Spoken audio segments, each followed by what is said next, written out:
চিকিৎসার জন্য কি বিদেশে যেতে পারবেন অভিষেক বন্দ্যোপাধ্যায়? উত্তর পেতে কলকাতা হাইকোর্টের নির্দেশের জন্যই তাকে অপেক্ষা করতে হবে। অভিষেক বন্দ্যোপাধ্যায়ের বিদেশ যাবার আর্জি কলকাতা হাইকোর্টে ফেরত পাঠালো সুপ্রিম কোর্ট। চিকিৎসার জন্য বিদেশ যাবার আবেদন জানিয়ে এর আগে কলকাতা হাইকোর্টের দ্বারস্থ হয়েছিলেন অভিষেক বন্দ্যোপাধ্যায়। সেই মামলাটি এখন বিচারপতি সৌগত ভট্টাচার্যের বেঞ্চে বিচারাধীন। কয়েকদিন আগে এই মামলার শুনানিতে বিচারপতি সৌগত ভট্টাচার্য বলেন, কোনো মেডিকেল ইস্যু এ রাজ্যে সমাধান হবে না এমন নয়। অভিষেক বন্দ্যোপাধ্যায়ের চোখের চিকিৎসা আপাতত এসএসকেএমে করানোর পরামর্শ দেয় আদালত। এরপরে সুপ্রিম কোর্টের দ্বারস্থ হন অভিষেক বন্দ্যোপাধ্যায়। সেই আবেদনই এদিন কলকাতা হাইকোর্টে ফেরত পাঠালো সুপ্রিম কোর্ট। এদিন সুপ্রিম কোর্টে অভিষেক বন্দ্যোপাধ্যায়ের আইনজীবী বলেন, চিকিৎসার জন্য অভিষেক বন্দ্যোপাধ্যায়ের বিদেশ যাওয়া প্রয়োজন। তিনি এর আগে একাধিকবার বিদেশে গেছেন। সলিসিটর জেনারেল তুষার মেহতা বলেন, হাইকোর্টে এই মামলার শুনানি চলছে। এই মাসেই এই মামলার শুনানির জন্য তালিকাভুক্ত হয়েছে। আমরা তো বলেছি আয়ুষ্মান ভারত ব্যবস্থা করে দেবো, তার যদি টাকা পয়সার অভাব থাকে। সিস্টেমেরও অভাব নেই। ডায়মন্ড হারবার মডেলে তো ভালো সরকারি হাসপাতাল আছে, একটা বেড শেয়ারও করতে হবে। ওনার জন্য আমি গ্যারান্টি দিচ্ছি, একটা সিঙ্গেল বেড দেবো, ভালো ডাক্তার দেবো, কোনো 2 নম্বরই ওষুধও হবে না। অভিষেক বন্দ্যোপাধ্যায়ের সবাই বলে চোখ তাহলে দেখাক। আরে চোখের সাধারণ সমস্যাটা ব্যাপারটা নয়, সেই দুর্ঘটনায় হাড়গুলি ভেঙে গেছিল। বিজেপির কোনো নেতার আত্মীয় স্বজন সারা দেশের, তারা বিদেশে কখনো চিকিৎসার জন্য যান না। তো যে কোনো ব্যক্তির যার জেনুইন প্রবলেম রয়েছে সেটা আদালতকে বিচার করতে দিন। তাই নিয়ে কটাক্ষ, তাই নিয়ে মানে রাজনৈতিক চিমটি এসব করতে যাবেন না। তখন অভিষেক বন্দ্যোপাধ্যায়ের আইনজীবী বলেন, শুনানির জন্য কোনো নির্দিষ্ট দিন ধার্য করেনি কলকাতা হাইকোর্ট। এটা জরুরি। অভিষেক বন্দ্যোপাধ্যায় চিকিৎসা করাতে যাওয়া প্রয়োজন। সওয়াল জবাব শুনে সুপ্রিম কোর্ট জানায়, 1 সপ্তাহের মধ্যে হাইকোর্টকে এই মামলা শুনতে হবে। বিজেন্দ্র সিংহ ও প্রতদীপ ভট্টাচার্যের রিপোর্ট, এবিপি আনন্দ। আমাদের যা প্রশাসন আছে বলে আপনারা থেকে এটা করে দেন। আমরা টার্গেট নিয়েছি মোটামুটি 15 দিনের মধ্যে চালু করে দেবো। দেখে শুনে কে বলবে এক পাথর ব্যবসায়ী কথা বলছেন, বরং মনে হতে পারে সরকারের কোনো আধিকারিক সাংবাদিক বৈঠক করছেন। বীরভূমে এতটাই ছিল নাজিমউদ্দিন মণ্ডল ওরফে টুলুর দাপট। অনেকে তো বলছেন সেখানে কার্যত তার সমান্তরাল সরকার চলত। অভিযোগ, নদী দখল করে তৈরি করেছিলেন রাস্তা, সেই রাস্তায় আদায় করা হতো টোল ট্যাক্স। শুরু করেছিলেন সেতু তৈরির প্রস্তুতিও। গত বছরের শুরুর দিকে তিলপাড়া ব্যারাজ কর্তৃপক্ষ জানায়, মেরামতির জন্য কয়েকদিন বন্ধ থাকবে ময়ূরাক্ষী নদীর ওপরের সেতু। সেই সিদ্ধান্তে বিপাকে পড়েন টুলু অ্যান্ড কোম্পানি। সেতু বন্ধ থাকলে তাদের পাথরের লরি বেরোবে কোন পথে? এরপর একেবারে সাংবাদিক বৈঠক ডেকে টুলু মণ্ডল জানান তাদের সেতু তৈরির পরিকল্পনা।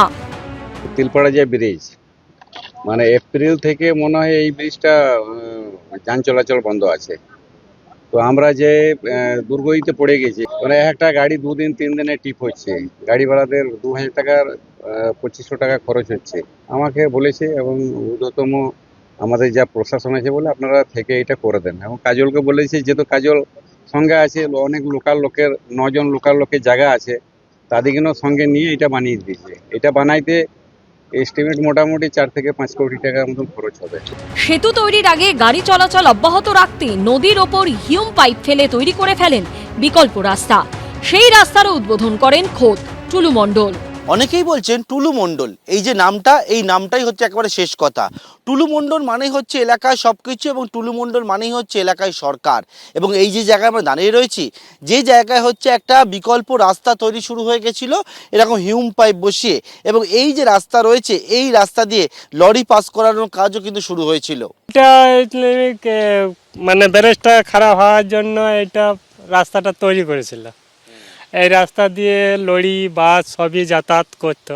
শুনছিলাম, আমরা তো এত শত যাই না, যে 4 লাইনটা ওই ওপরে হবে নাকি শুনছিলাম। টুলু মণ্ডল এইগুলো ও এসেছিল, এখানে উদ্বোধন করে ওইগুলো সব তৈরি করে গেল। শুধু রাস্তা তৈরিই নয়, সেই রাস্তায় বসানো হয় টোল বুথ। দলবল মিলে একেবারে এখানে টোল গেট বানিয়ে ফেলেছিল। এইরকম যে জায়গা আমরা দাঁড়িয়ে রয়েছে, এইরকম বেশ কয়েকটা টোল গেট বানানো হয়েছে। অর্থাৎ এই যে বিকল্প রাস্তা তৈরি করছিল, এবং তার জন্য যখন এখান থেকে কোনো লরি বা কোনো গাড়ি পাস করতো, তার জন্য এরকম টোল গেট, এবং সেই টোল গেটে 24 ঘন্টা লোক থাকতো, এবং সেই গাড়ি থেকে তোলা হতো টাকা। এটা টোল, ওই তোমার নাম ওদিকে গাড়ি যেতে টোল দিতে। এখানে যবে থেকে এই রাস্তাটা শুরু হয়েছিল, 24 ঘন্টা লোক থাকতো, পয়সা দিত। সেই সঙ্গে চলতে থাকে সেতু তৈরির পরিকল্পনা। আনা হয় বড় বড় কংক্রিটের সেগমেন্ট। একদম উন্নত মানের হবে, হ্যাঁ, এইটা বড় বড় এই দেখছেন না ব্লকগুলো পড়ে আছে, এর উপরে ঢালাই হবে, প্রায় 20-25 টন রোডে ঢালাই হবে। ঢালাই দেওয়ার পরে তারপরে ওপিসি সিমেন্ট দিয়ে, যেটা এ গ্রেডের সিমেন্ট, সেই সিমেন্ট দিয়ে ঢালাই হবে। আমরা টার্গেট নিয়েছি মোটামুটি 15 দিনের মধ্যে চালু করে দেবো। সূত্রের খবর, রাজ্যে পালাবদলের জেরে ভেস্তে যায় টুলুর সেতু তৈরির পরিকল্পনা।